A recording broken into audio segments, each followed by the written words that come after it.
大家好，今集我哋校長說咧，就亦都邀請咗我哋嘅好朋友 Beyond 陳校長，直資議會嘅副主席。好啊，今日呢一集我哋講咧就係升校或者揀校嘅指南，我哋嘅指南針仔隔離係啦。咁家長咧就梗係好着重性價比啦。香港有咁多學校啦，究竟升學嘅出路，例如 DSE 啊？例如我哋有好多國際嘅唔同嘅課程，究竟係點樣去揀嘅咧？咁我想問咧，直資學校咧係會有0蚊去到8萬不等嘅學費喎。咁究竟係點樣去揀嘅咧？係咩原因？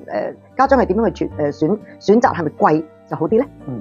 我諗普遍人會覺得呀好似貴啲一定好啲啊！我估咧喺教育呢個場景唔能夠用呢個諗法嘅。因為咧一間學校佢點解會收嗰個學費？佢一定係有自己嘅基準，有自己嘅內裏嘅原因喺度。現在直資學校如果以中學嚟講，特別講中一先算啦，我哋係有免費嘅直資學校嘅課程，亦都咧去到近差唔多9萬10萬都有嘅。咁但係咧，如果講個中位數咧，大概係25,700幾蚊度啦。一年啊，我講緊，即係所以一個月大概2500幾蚊。咁你話貴定平，我諗就因人而異啦。呢個就係嚇。咁但係咧，又咁講翻轉頭，你話點解學校會收貴或者收平，或者你覺得佢個學費話多過人哋少過人哋？咁最主要睇下第一咧，有一啲學校咧，佢個辦學團體咧，佢係會投放好多資源，佢哋咧係會咧每年咧都有好多嘅財務資源啊，又或者其他嘅資源咧提供到俾相關嘅自己嘅屬校啊。咁所以咧，佢哋可能未必需要咧係收比較貴嘅學費，或者未必收學費。呢個第一。第二咧，亦都會睇翻咧，有啲學校咧，佢可能個歷史嘅背景比較深厚啊。譬如有啲學校咧，佢哋自己嘅校舍咧係有一啲古蹟喺度嘅啊，甚至有法定古蹟。我諗大家所有市民都知啦，有法定古蹟咧就一定要跟從政府一啲條例去做一個維修啊，或者去做一啲嘅改善工程咁樣噶嘛。咁呢一度咧都係花費都係多嘅。咁所以咧，其實唔同嘅學校有唔同嘅原因去收啲學費。所以我好簡單講，如果家長真係想了解點解呢個學費係咁，呢個學費咁咧，反而直接走入學校，了解下呢間學校佢究竟我交咗呢個學費可以提供到啲乜嘢嘅教育服務，或者我仔仔我女女可以攞到啲乜嘢。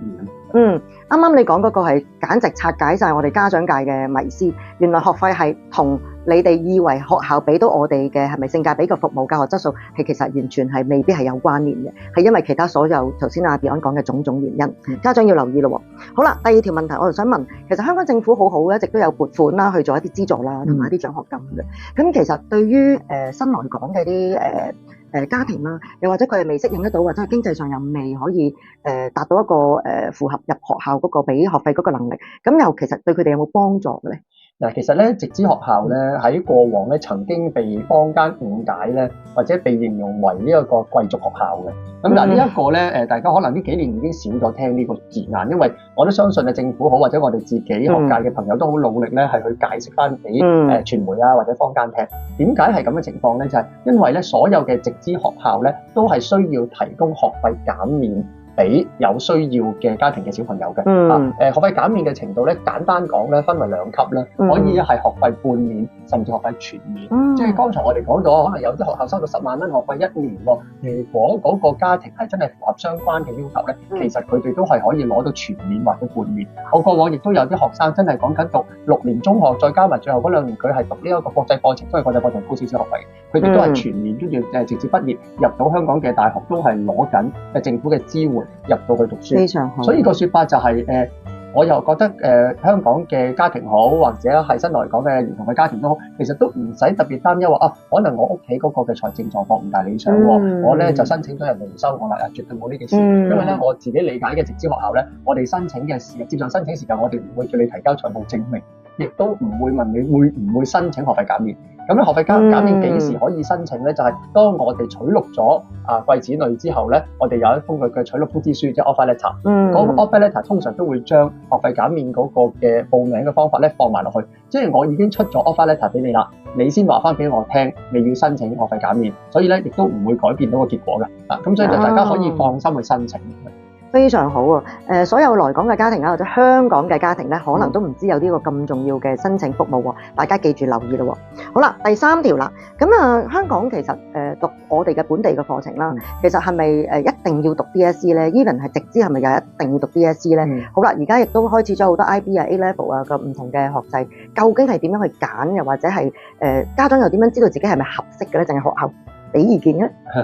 咁首先簡單回應咗嗰個係咪合適先啦。就學校咧，佢哋能夠提供多於一個嘅課程俾學生揀咧，都唔係話因為邊個課程好啲，邊個課程叻啲，從來唔係咁嘅諗法。我哋都係希望咧，透過我哋直資嘅彈性，讓我哋個小朋友，讓我哋學生多一個選擇。因為咧，我都咁講咧，冇一個世界上嘅課程係能夠咧係 fit 晒所有嘅學生嘅。咁所以如果我哋能夠有咁嘅能力，有咁嘅空間或者有咁樣嘅資源，能夠俾多個選擇學生，咁何樂而不為咧？咁樣。咁你話點樣去揀選呢一啲嘅課程咧？學校一定係有提供嗰個協助嘅。好早至咧，有啲中一、中二就已經同家長去分享啦。學校有咩嘅課程會提供啊？咁咧，我哋又定時定候會搞一啲講座啊，甚至有啲師兄師姐會同啲學生分享翻我當時點解揀呢個課程，點解揀呢一科或者而家我哋讀緊啦，甚至畢為業之後啦，佢去讀大學嘅時間，我用本地課程好或者國際課程，我申請嘅途徑又點啊？咁其實呢啲一定係會俾到家長同學生一個好清晰嘅資訊。咁最後咧，翻返你第一題嘅問題就係講呢一個直資學校，我哋開辦咩課程？其實頭先都提及到啦。而家全港咧講緊係直資嘅中學咧有57間，57間裏面有26間咧係提供呢個國際課程，包括10間咧開辦 IB 啦，16間咧係開辦呢一個 A Level 課程嘅。咁呢個數字咧，我可以話俾大家聽係將會繼續上升嘅。咁即係代表咧，我哋香港嘅同學仔咧嚟到我哋直資學校咧，你嘅選擇會越嚟越多。除咗 A Level，仲會唔會多咗其他啲選擇？IB 啦通常我哋而家都係開辦 IBDP 課程啦，即係 Diploma Program 啦，即係考大學嘅 program 啦，又或者係 A Level 啦。A Level 呢個 term 咧就有啲籠統嘅，因為其實 A Level 都可以分兩個 version， 一個係英國自己本土嘅 A Level 啦，另外一種叫做 IAL， 好似大家可能聽得比較多啲，大概 IAL 即係國際版嘅 A Level。頭先阿 Dion 講得好清楚啦，究竟我哋香港有提供咗咁多唔同嘅課程咯，究竟乜嘢課程合適你哋嘅子女，而唔係有啲咩好嘅課程你認為想去讀，記住呢個分別咯。好嗱，跟住承接我哋上一題啦。咁其實如果我哋有好多學生嚟到香港而家讀 DSE 啦，哇，其實我嘅心目中就係想翻國內，又或者香港有好多學生對國內嘅清華北大好有興趣，咁嘅機會係咪大啲咧？第二樣嘅問題，咁我哋出去外國讀啲名嘅大學，DSE 或者我哋 IB 咁，究竟有冇啲咩學制又比較又會好啲嘅咧？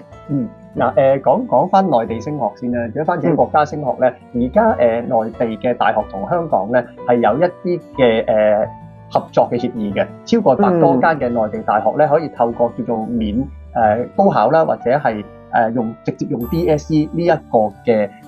資格，直接就入讀內地一啲嘅大學嚇，包括我哋成日講嘅985啊、211呢啲比較咧係排得比較前嘅內地大學嘅，係可以咁讀嘅。但係咧要留意一點嚇，如果真係要透過呢個免高考，又或者用呢一個 DSE 嘅課程直接考到去內地嘅大學咧，佢只係暫時咧係用於香港嘅學生。香港學生嘅定義咧係需要擁有回鄉證嘅。咁所以咧，如果係啱啱用高才啊、人才計劃嚟香港嗰啲嘅小朋友咧，相對嚟講，我理解上佢哋應該係沒有持有回鄉證嘅。咁所以咧，佢就不能咧，就可能透過我哋剛才講緊嘅免高考嘅情況入去啦。咁但係佢仲可以用咩方法咧？佢仲有港澳台聯考啦，呢啲都係其中一個方法可以考嘅。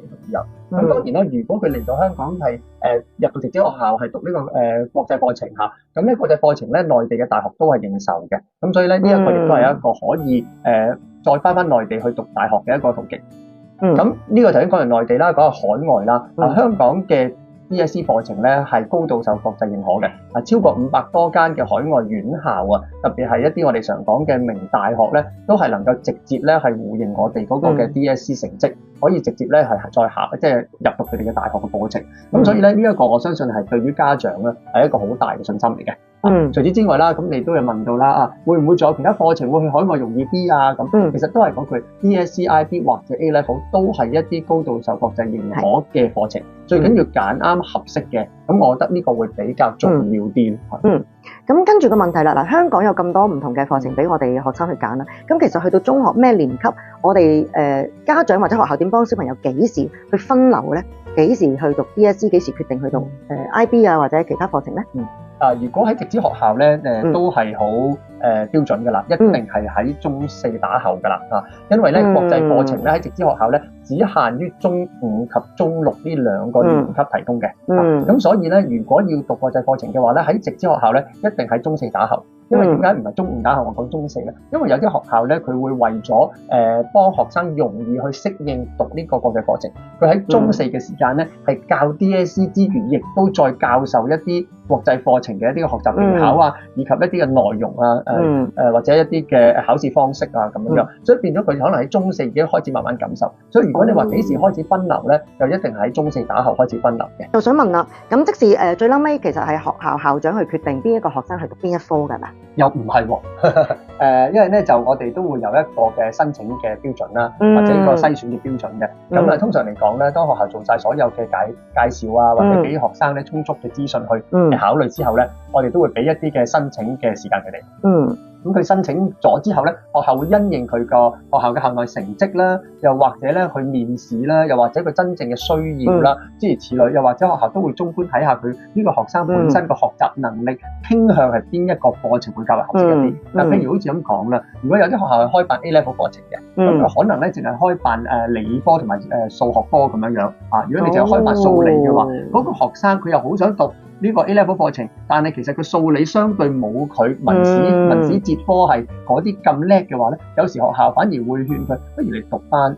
有文史科嘅科目嘅 DSE 啦咁樣。咁呢個亦都會係一個考慮。其實選科升校真係一個智慧嚟嘅，家長你真係要慢慢了解同埋學。好啦，咁而家香港咧都好着重兩文三語啦。咁其實直資學校咪都提供一個比較高質素呢個語文環境嘅水平俾佢哋咧。咁如果假設一個國內嚟嘅學生，佢哋某一個語文唔係咁強嘅，咁直資學校有冇啲咩幫到手咧？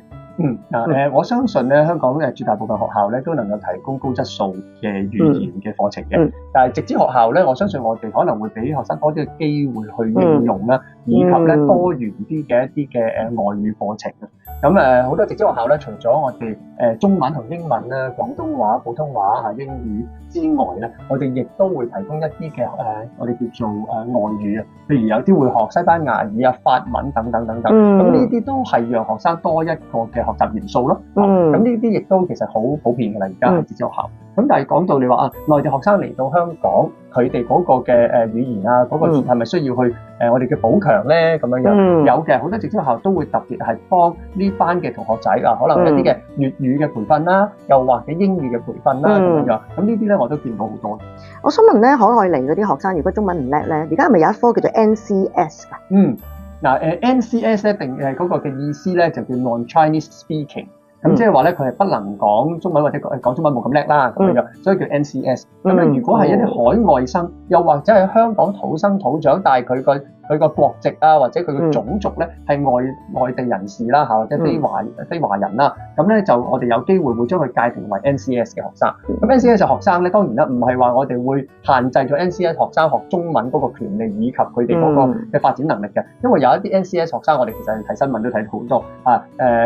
外國人樣，但係佢講嗰個嘅粵語，仲叻過我哋。講普通話係啊，有時你真係黑埋對眼，唔知咧你唔知道原來係唔同嘅種族嘅。咁呢個都會有咁情況。咁所以 NCS 呢個課程咧，我哋要對翻個學生係咪真係有需要學一啲我哋所謂嘅一啲 alternate Chinese 啦，alternate 嘅意思即係話唔係讀我哋本地 DSE 課程，但係讀一啲相對較為我哋覺得顯淺啲嘅中文課程，或者啲入門中文課程。